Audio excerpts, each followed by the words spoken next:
শেখ হাসিনা পতনের পর গেল 14 মাসে ব্যাংক ঋণ বেড়েছে 2.25 লাখ কোটি টাকা, যাকে অর্থনীতির জন্য ঝুঁকিপূর্ণ বলে মনে করছেন বিশ্লেষকরা। তারপর যাদেরকে আপনারা দায়িত্ব দিয়েছিলেন 18 মাস ছিল, নির্বাচন করায় ভাগছে, এরাও নাকি খুব চুরি করছে। কিন্তু এদের চুরিটা ছিল আধুনিক চুরি। এরা নগদে টাকা নেয় নাই, ক্রিপ্টো কারেন্সিতে টাকা নিয়েছে। কিসে টাকা নিয়েছে? বিটকয়েনে। এটা দেখা যায় না, এটা আর দেখা যায় না। শুনছি আসিফ নজরুল ভদ্র মানুষ, উনি নাকি 1000 কোটি টাকা চুরি করছে। ধরেন তাকে ঘেরাও করেন।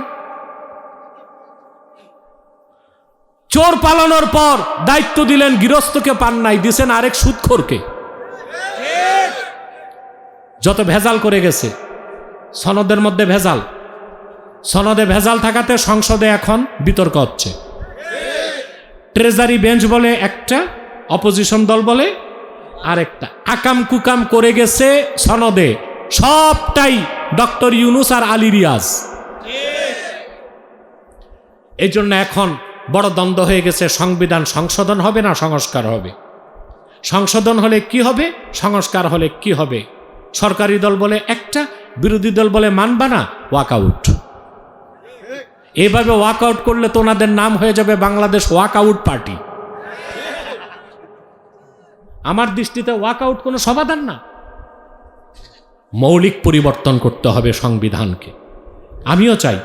আমি চাই গোটা সংবিধানকে বদলানো হোক।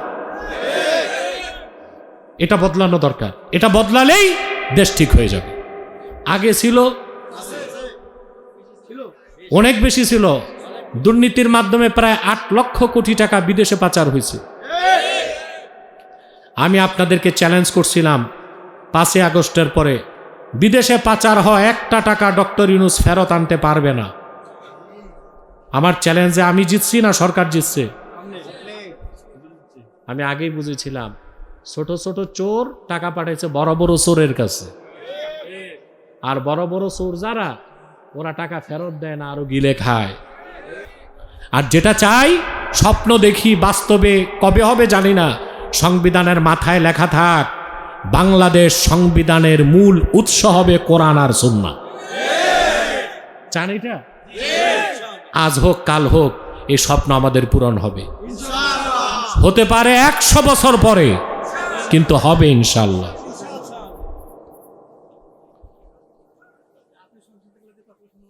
আমি সংসদে যাব কেমনে? আমি নামাজ পড়ব। এখন নামাজ পড়তে তো আমাকে অজুর পানি লাগবে। এখন আপনি নামাজ পড়বেন, অজুর পানি নাই, গাভীর পেশাব দিয়ে অজু করে নামাজ পড়লে হবে? আমি এই পশ্চিমা গণতন্ত্র বিশ্বাস করি না, এটারে আমি সেরেক মনে করি। তবে যারা গেছে তাদেরকে আমি অ্যাপ্রিসিয়েট করি। যাক, নতুন তো সংসদ খালি হয়ে যাবে, ঠিক না? কিন্তু আমি আমার বয়ান ঠিক রাখবো খেলাফা। ইমাম হোসেন জীবন দিয়েছেন যে খেলাফা প্রতিষ্ঠায়, সে খেলাফার ভিত্তিতে আমি চাই রাষ্ট্র গঠিত হোক। বলবেন কত 100 বছর পরে হবে জানি না, তবে বয়ান ঠিক রাখবো। কারণ যে বয়ান দিবে, ন্যারেটিভ দিবে, সেই যদি ক্ষমতার মোহে পড়ে যায়, কেমন হবে? ভালো হবে? আপনারা তো জানেন না, এবার আমার খুব চান্স ছিল, আমি ইচ্ছা করলে এমপি হইতে পারতাম, টেকনোক্র্যান্টে মন্ত্রী হইতে পারতাম। আমার কাছে অফার আসছে, আমি ওগুলো থেকে মহান আল্লাহর কাছে পানাহ চাইছি। কারণ আমি তো ন্যারেটিভ দেই। কিসের ন্যারেটিভ? খেলাফা। আর আমি আমার ন্যারেটিভ বাদ দিয়ে ঢুকি কেন? সুযোগ আছে? আমার ন্যারেটিভ তো আমাকে ঠিক রাখতে হবে। সে যাই হোক, যে কথা বলছিলাম, চুরি চামারি দুর্নীতি মুক্ত দেশ গঠন করতে হলে শিক্ষাকে সংস্কার করতে হবে। ইসলামী শিক্ষার ফ্রেমে পুরা শিক্ষা ব্যবস্থা ঢুকাইতে হবে। আগে বিজ্ঞান না আগে কোরআন? মিস্টার কিট মুর কোরআন শরীফের কয়েকটা আয়াত দেখে মাথা নত করে দিছে, সুবহানাল্লাহ। আমরা বাংলাদেশে যে শিক্ষা ব্যবস্থাটা দিছি, এই শিক্ষায় পড়াশোনা করে ভার্সিটি থেকে অলি আউলিয়াও বের হয় না, আবার নাম করা বিজ্ঞানীও বের হয় না। বলেন তো 100 বছরে বাংলাদেশে একজন বিজ্ঞানীর নাম? অথচ ঢাকা বিশ্ববিদ্যালয়ে গত বছর বরাদ্দ ছিল 21 কোটি টাকা গবেষণায়। তো কি গবেষণা করছি, কি পাইলাম আমরা? না আল্লাহ বুজুর্গ মানুষ পাই, না বিশ্ববিখ্যাত বিজ্ঞানী পাই, না নাম করা দার্শনিক পাই, যা পাই সব অফিসার। সব কি অফিসার? এত অফিসার দিয়ে কি করব? আমি বলে থাকি, আপনার দেখেন না, পৃথিবীর মানুষ শুরু করলো নৌকা দিয়া, এখন তারা সাবমেরিন বানায়। শুরু করছে কি দিয়ে? এখন কি বানায়? আর আমরা নৌকাতে শ্যালো মেশিন ফিট করে ট্রলার বানাইছি। এই হচ্ছে আমাদের উন্নতি। জাপান 100 বছর আগে রিক্সা বানাইছে, এখন তারা স্যাটেলাইট বানায়। আর আমরা ওই রিক্সায় মোটর ফিট করে টেসলা বানাইছি। এই হচ্ছে আমাদের গবেষণা। এত স্টেজে উঠানামা করেন না, আল্লাহর রাস্তায় বসেন। বহুত ডিস্টার্ব হয় আমার, এত উঠানামা ভালো না। আমি না বলি স্টেজে উঠার ফিস নেবেন 500 টাকা করে। এতে হয় কি জানেন? 500 টাকা দিয়ে যে উঠবে একবার, সার পোকা কামড়েলে ও তো আর নামবে না। টাকার একটা ধাক আছে তো। স্টেজে উঠানামা করবেন না। আর আসি আমি 10-15 মিনিট, আর ডিস্টার্ব করেন না। খেয়াল করতেছেন কথা? তাহলে আমাদের শিক্ষা ব্যবস্থাকে ইসলামী শিক্ষার ফ্রেমে ঢুকাইতে হবে, ঠিক না? আল্লাহ কবুল করুন, আল্লাহ মঞ্জুর করুন। যে কথাগুলো বলছিলাম ভালো করে খেয়াল করেন। মৃত থেকে জীবিত মানুষকে বানালেন, আপনিও আবার উঠছেন।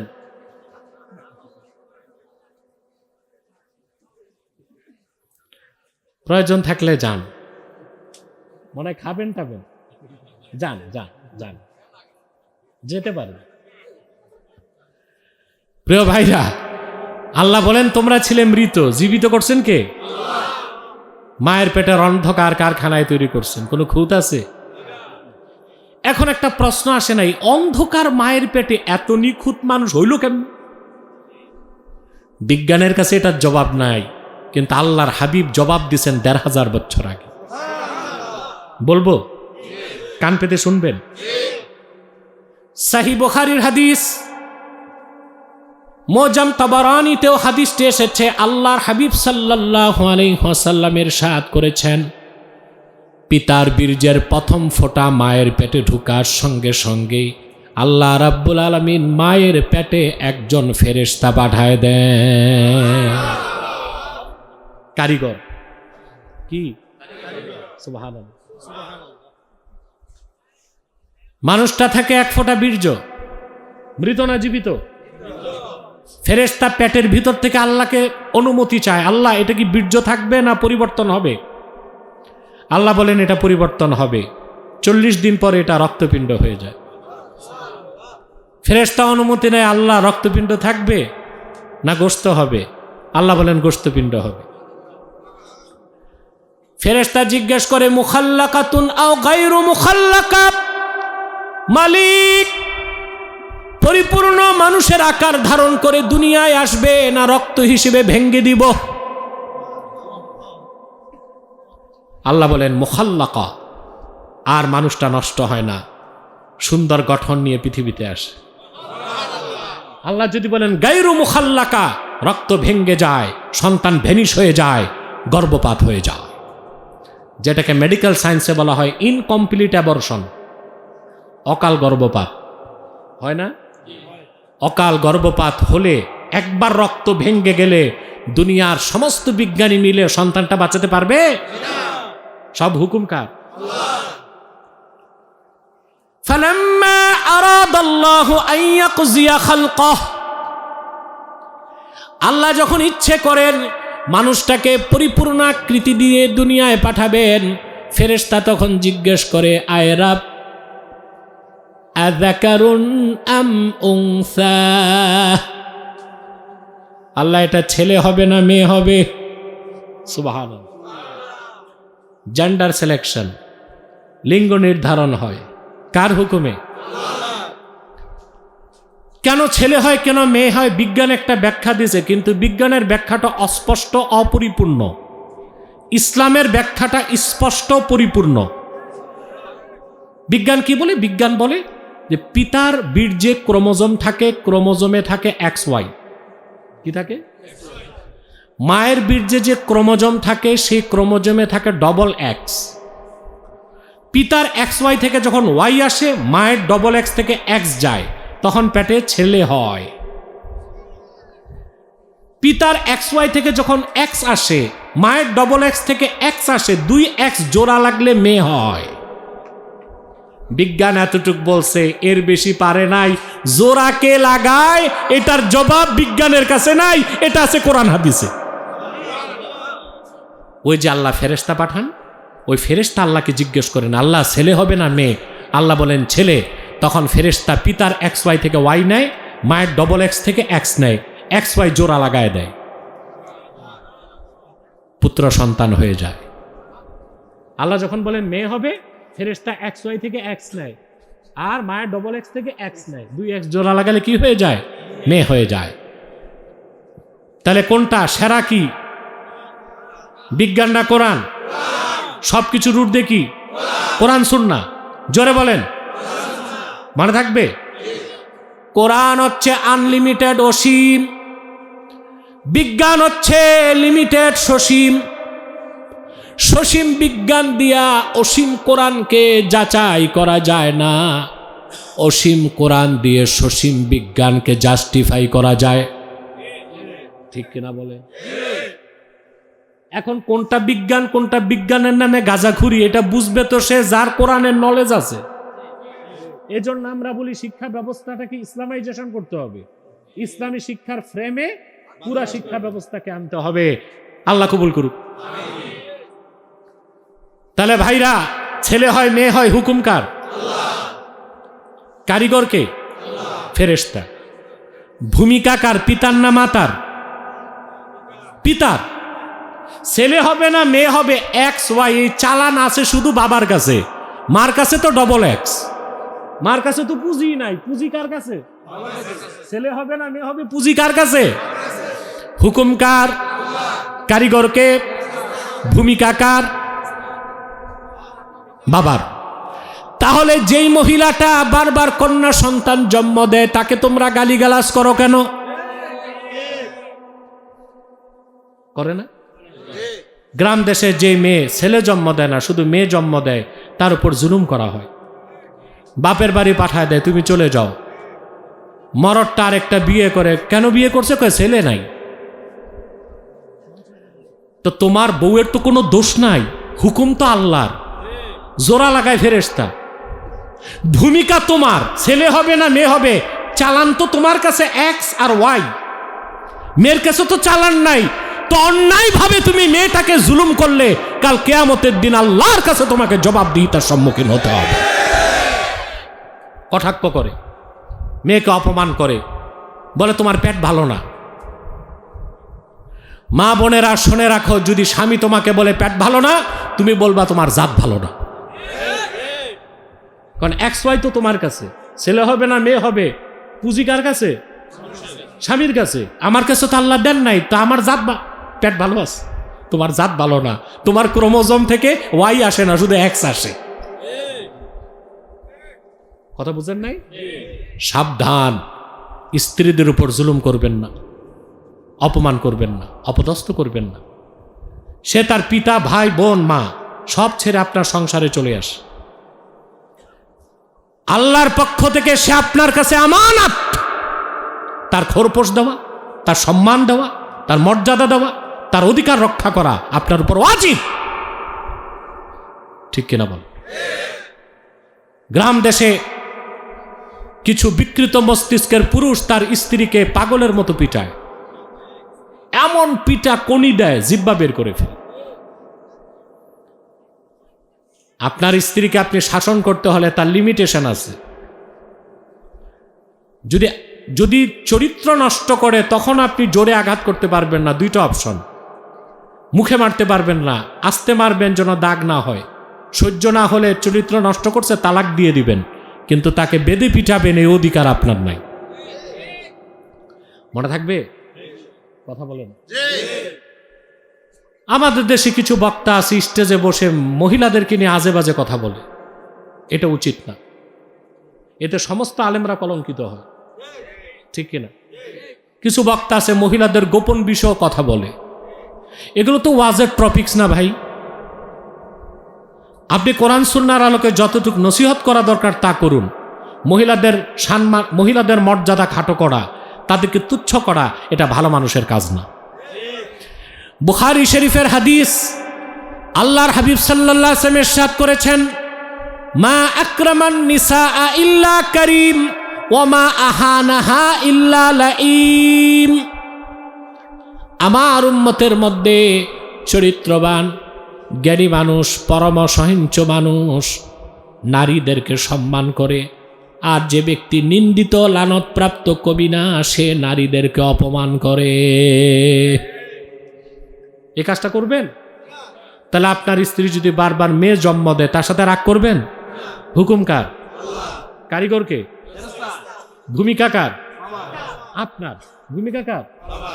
আর মেয়ে হওয়া তো ভালো, মেয়ে হওয়া কি খোঁজ খবর। সুবহানাল্লাহ। আল্লাহর হাবিব সাল্লাল্লাহু আলাইহি ওয়াসাল্লাম ইরশাদ করেছেন, আমার যে উম্মত তিনটা কন্যা সন্তান পাবে, সে যদি খুশি মনে তিনটি কন্যা সন্তানের লালন পালন করে বিয়ের ব্যবস্থা করে দেয়, আল্লাহ রাব্বুল আলামিন আমার সে উম্মতকে বিনা আযাবে জান্নাত দিয়ে দিবে। কয়টা কন্যা? 30টা ছেলে হলেও এই খোঁজ খবর নাই। 3টা কন্যা খুশি মনে যদি গ্রহণ করেন, আনন্দ চিত্তে লালন পালন করে সৎ পাত্রে বিয়ে দিয়ে দেন, আপনার জন্য যদি মুসলমান হন জান্নাত ওয়াজিব হয়ে যাবে বলেছে। খুশি আছেন? আমি বসেছি 1 ঘন্টা হয়ে গেছে, আর 10 মিনিট কষ্ট দেই, আর আমার ঘড়ি নাই। 1 ঘন্টা যে হয়েছে একটু আওয়াজও দিলেন না, হুজুর 1 ঘন্টা তো হয়েছে। আপনার চালাক মানুষ। আমি খুব ক্লান্ত, অসুস্থ, পথঘাট ভালো না, ফিরে যেতে হবে আগে। আর কিছু সময় কথা বলবো, একটা পর্যায়ে যেয়ে ছাড়বো, যেন একটা সাবজেক্ট বুঝে বাসায় যাইতে পারেন, ঠিক না? মাসুদ কথা বললো না, চুপচাপ থাকো। সম্মানিত সুধী, আল্লাহ রাব্বুল আলামিন সেজন্য বলেছেন, কুনতুম আমওয়াতান ফাহইয়াকুম, তোমরা ছিলে মৃত, আল্লাহ তোমাদের জিন্দা করেছেন। সুম্মা ইউমীতুকুম, আবার তিনি তোমাদের মৃত্যু দিবেন। দেন কিনা? আহা, পৃথিবীতে এমন কোন কাফের মুশরিক আছে মৃত্যুকে স্বীকার করে না? না। এমন কোন মানুষ নাই, কাফের নাই যে মৃত্যুরে স্বীকার করে না, কারণ প্রতিদিন মৃত্যু আমরা দেখতেছি, ঠিক না? এটাকে অস্বীকার করার কেউ না। আছে? এই মৃত্যুটা দেন কে? আপনারা তো মৃত্যু চোখে দেখেন না, দেখেন মানুষটার মৃত্যু হয়, দেখেন মৃত্যু জিনিসটা দেখেন, এটা আল্লাহ হাসরে দেখাবেন, বেহেশতে দেখাবেন। আল্লামা জালালউদ্দিন সুয়ুতি রাহমাতুল্লাহ বর্ণনা করেন, জান্নাতীগণ যখন জান্নাতে চলে যাবে, জাহান্নামীরা জাহান্নামে চলে যাবে, জান্নাত জাহান্নামের মাঝখানে আল্লাহ পাক মৃত্যুকে হাজির করবেন ভেড়ার সুরত দিয়ে। কিসের সুরত? আল্লাহ ডেকে বলবেন, আমার জান্নাতি পেয়ারা বান্দারা তাকায় দেখো।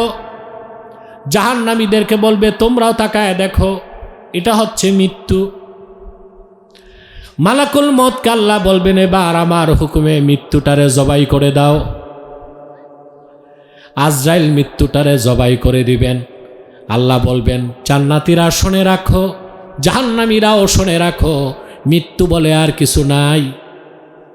জান্নাতীরা অনন্তকাল জান্নাতে থাকো, মৃত্যুর ভয় আর নাই। জাহান্নামীরা অনন্তকাল জাহান্নামে থাকো, মৃত্যু থেকে বাঁচারও আর উপায় নাই। মৃত্যু আসলে বেঁচে যাবার উপায় নাই, কারণ মৃত্যু বলে কিছু নাই। এই মৃত্যুটা দেন কে? পৃথিবীতে আসার সময় সিরিয়াল আছে, দাদা বাবা নাতি, যাওয়ার বেলায় নাই। আমরা দেখি দাদা কাঁধে নাতির লাশ নেয়, বাবা তার পুত্রের লাশ কাঁধে নেয়। মৃত্যুটা কখন আসবে আমাদের জানা নাই। এই মৃত্যুটা দেন কে? আল্লাহ জীবন দেন, এটা যেমন তার কুদরত, আল্লাহ মৃত্যু দেন, এটাও তার কুদরত। এটা একটু বুঝাই, কথা বলেন। মানুষের দেহে আল্লাহ দুইটা সিস্টেম রাখছেন, বিজ্ঞানের ভাষায় বলা হয় উপচিতি, আর একটা হচ্ছে অপচিতি। এটা যারা জুলজি পড়ছেন তারা বুঝতে পারবেন। একটা হচ্ছে উপচিতি আর একটা হচ্ছে অপচিতি। বিষয়টারে, আপনারা তো গ্রাম দেশের মানুষ, সহজ করে বলি, উপচিতি কি অপচিতি কি বুঝবেন। একই ক্ষেতের চাল, একই হাড়ির ভাত, একই দস্তরখানে বসে দাদা খায়, বাবা খায়, ছেলে খায়, সন্তানটা দিন দিন জোয়ান হয়, বাবাটা বৃদ্ধের দিকে যায়, আর বৃদ্ধ দাদা মৃত্যুর দিকে চলে যায়। একই ক্ষেতের চাল, একই হাড়ির ভাত, একই চুলায় রান্না, একই দস্তরখানে খেলো, সিস্টেম ভিন্ন ভিন্ন। তাহলে বোঝা যায় বেঁচে থাকতে চাইলেই বেঁচে থাকা যায় না। আল্লাহ তাআলা মৃত্যুর মাধ্যমে মানুষকে পাকড়াও করে তার কাছে নিয়ে যান।